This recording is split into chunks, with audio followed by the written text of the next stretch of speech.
안녕하십니까. 발질환 무엇이든 물어보세요. 이우천입니다. 오늘은 지난번에 이어서 이것이 미국 족부족관절학회 일반인을 위한 사이트, 그리고 미국 정형외과학회 American Academy of Orthopedic Surgeons, 여기 나오는 일반인을 위한 사이트 Also Info에 있는 내용들을 정리해 주는데, 그것이 치료에 직결되는 거, 그거를 말씀을 드리겠습니다. 그래서 제목을 발목 인대 파열 정말 수술 안 해도 되느냐, 이렇게 한 것입니다. 이걸 다시, 이건 왜 그러냐면, 정말 수술 안 해도 되느냐는 제가 만든 말이 아니고 환자분들이 이렇게 하는 분들이 많습니다. 이거는 수술을 당장 안 해도 되겠습니다, 이렇게 말하면 정말 인대 이거 수술 안 해도 되냐? 인대가 끊어졌다는데 그걸 수술 안 해도 낫느냐? 이걸 너무 이상하게 생각하는 분들이 많으세요. 인대가 파열됐다는데 그거 왜 수술 안 해도 된다 그러냐?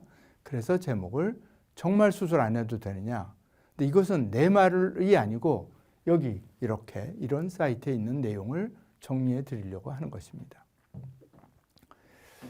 이 미국 족부족관절학회 풋케어 MD라는 사이트에 보면은 처음에 딱 이런 말이 나옵니다. 치료에 가서 거의 모든 발목 염좌는 수술하지 않고 치료할 수 있다. 그래서 여기 그 영문이 그대로 있는 것입니다. 거의 모든 발목 염좌는 수술하지 않고 치료할 수 있다. 발목 염좌는 인대가 파열되는 거, 인대가 찢어지는 것을 의미합니다. 그런데 절대는 아닙니다. 거의 모든, 물론 할 경우도 있습니다. 해야 되는 경우도 있는데, 적어도 원칙적으로 거의 모든 발목 염좌는 수술하지 않고 치료할 수 있다, 이렇게 되어 있습니다. 그래서 정말 안 해도 되느냐, 이렇게 물어볼 일이 없을 것 같습니다. 또 이렇게 되어 있습니다. 인대가 완전히 파열되었더라도, 그러니까 이게 부분 파열이에요, 완전 파열이에요, 완전히 끊어졌어요, 이렇게 물어보고, 완전히 끊어졌는데 어떻게 수술 안 하고 나올 수 있냐, 이렇게 물어보는 분들에 대한 답을 드리는 것입니다.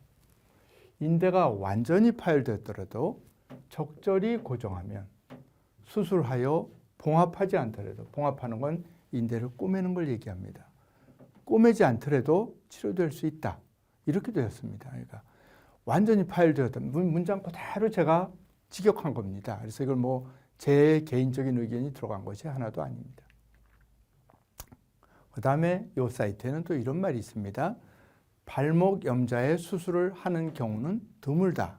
이 말 그대로 맞는 말입니다. 교과서적인 얘기고, 드물다는 것은 절대로 하면 안 된다, 이건 아닙니다. 그래서 하는 경우도 있지만 드물다, 대부분은 수술하지 않는다, 이거를 말씀을 드리는 것입니다. 그 다음에 여러 달 동안에 비수술적인 치료를 하고 재활을 해도 발목이 계속 불안정한 경우에 수술한다, 이렇게 되어 있습니다. 이렇게 말을 지금까지 쭉 이런 얘기를 하는 이유는, 뭐가 다쳤습니다. 그러면 지금 수술을 한다, 또는 나중에 문제가 있으면 수술한다. 나중에 문제가 있으면 수술한다는 얘기는 뭐냐면은, 나중에 수술을 하더라도 처음에 수술한 것과 마찬가지 결과를 얻을 수 있을 때 합니다. 처음에 수술하지 않고 뒀다가 나중에 일정한 시간이 지나서 수술을 하면은 처음에 수술한 것과 마찬가지의 좋은 결과가 안 될 때, 그때는 당연히 처음에 수술해야 됩니다. 그런데 발목 인대 파열은 대부분 나중에 수술을 하더라도, 그러니까 대부분은 그냥 낫는데, 좋아지는데, 정 안 나와서 나중에 수술을 하더라도 처음에 수술한 것과 못지않은 좋은 결과를 얻을 수 있기 때문에 지금과 같은 말이 나오는 것입니다. 그래서 경미한 염좌일 때, 좀 다쳤을 때, 인대가 파열됐을 때 집에서 할 수 있는 건 뭐냐? 보통 그걸 라이스라 그럽니다. 라이스. 이거는 영문 이런 내용을 약자입니다. 약자인데, 일단 짚지 말고, 발을 아프니까 많이 디디지 말고 쉰다. 쉬는 게 첫 번째. 냉찜질을 한다. 냉찜질. 얼음 찜질이죠. 그래서 20-30분 정도 한 번에 하루에 3-4회 정도 하라고 되어 있습니다.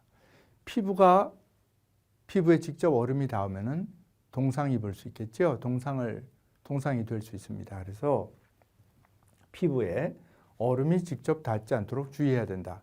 이렇게 되어 있습니다. 가령 수건을 대고 한다든지 비닐봉지에 물하고 같이 넣어서 한다든지 이런 것이 얼음이 직접 피부에 닿지 않도록 하는 방법이겠습니다. 압박붕대로 발목을 고정한다. 뭐 압박붕대 더하기 뭐 방기부스 이런 쪽으로 또는 보조기 이런 걸 할 수가 있고 어쨌든 발목을 압박한다. 눌러요. 그래서 붙지 않도록 한다. 이런 얘기고 또 다친 후 48시간 정도 다리를 심장보다 높이 올린다. 다리를 밑으로 내리고 있으면 자꾸 더 붓겠죠. 그래서 다리를 심장보다 높이 올린다.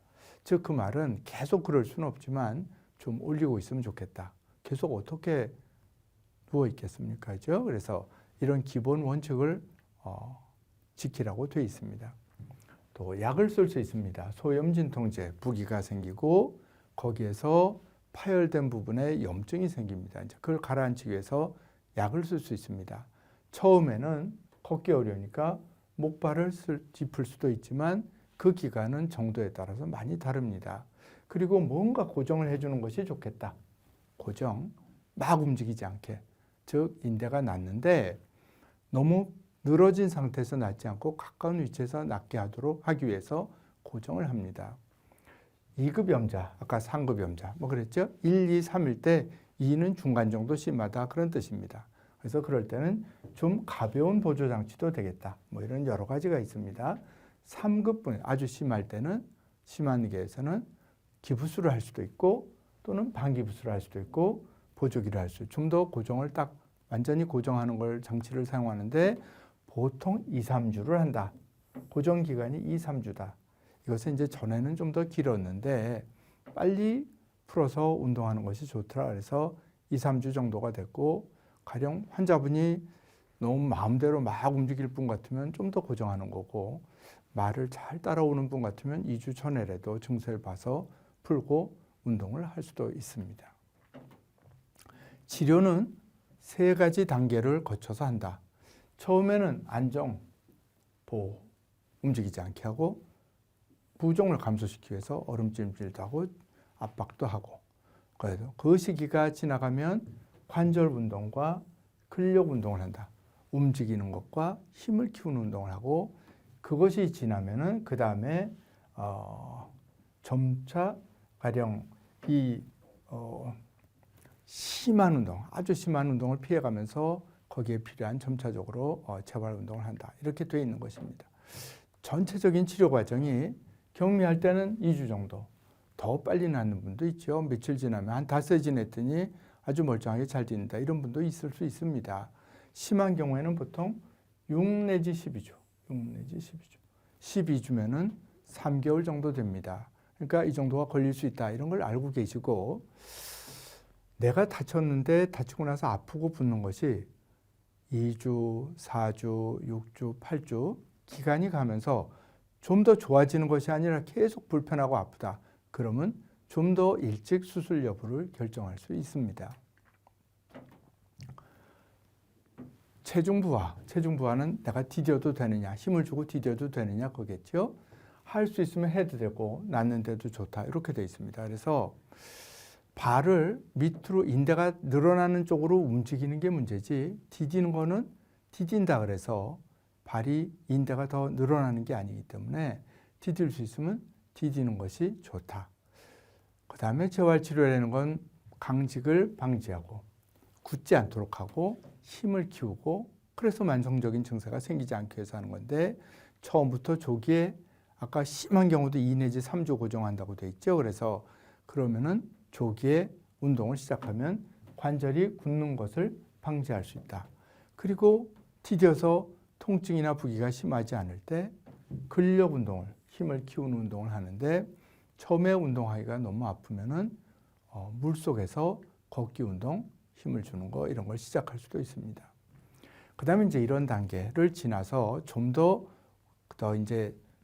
정상적인 운동을 하게 되는 것은 처음에는 이제 균형 감각을 자기 발에 내 발이 지금 틀어져 있다, 똑바로 디디고 있다 이런 거를 아는 거를 고유 수용 감각, 미치 감각 이렇게 있는 그렇게 말을 하는데 그런 거를 키우는 운동을 합니다. 그래서 그 인대의 그런 그 내 발목의 위치를 느낄 수 있는 그런 감각기관들이 있거든요.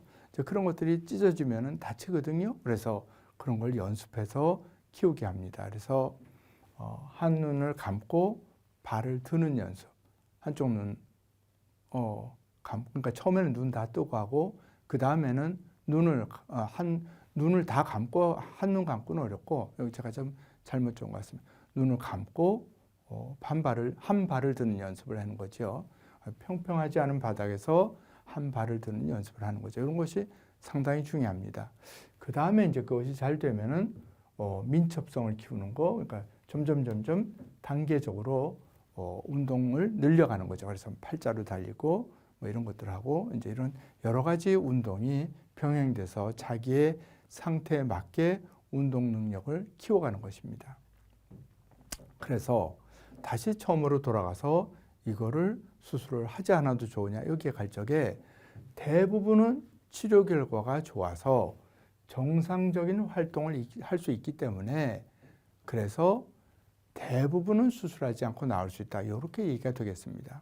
그런데 근력이 충분히 키워지지 않으면 힘이 약하니까 자꾸 접질릴 수 있기 때문에 이러한 근력 운동, 또 한 발로 서는 운동을 잘 하는 것이 좋습니다.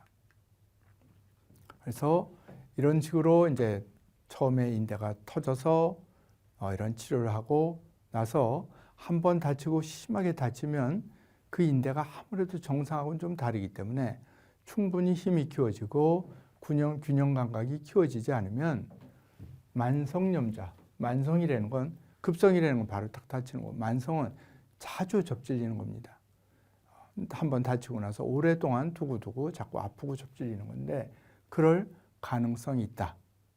그래서 이럴 때는 특히 더 발목 주변의 근력과 균형 감각을 잘 키우도록 하고, 그런 것이 내가 눈을 감고 한 발로 서서 아주 이렇게 잘 오래 못 서인다, 정상적 발처럼 못 서인다, 그럴 때 농구나 축구 같은 심한 운동을 하는 것은 좋지 않겠습니다. 그래서 그런 식으로 자기가 봐서도 판단을 해봐서 얼마든지 이 정도면 내가 안정적이다, 그럴 때 하는 것이 좋겠고, 거기에서 의사가 옆에서 약간씩 도와주면서 조언을 드릴 수 있는 것입니다. 대단히 감사합니다.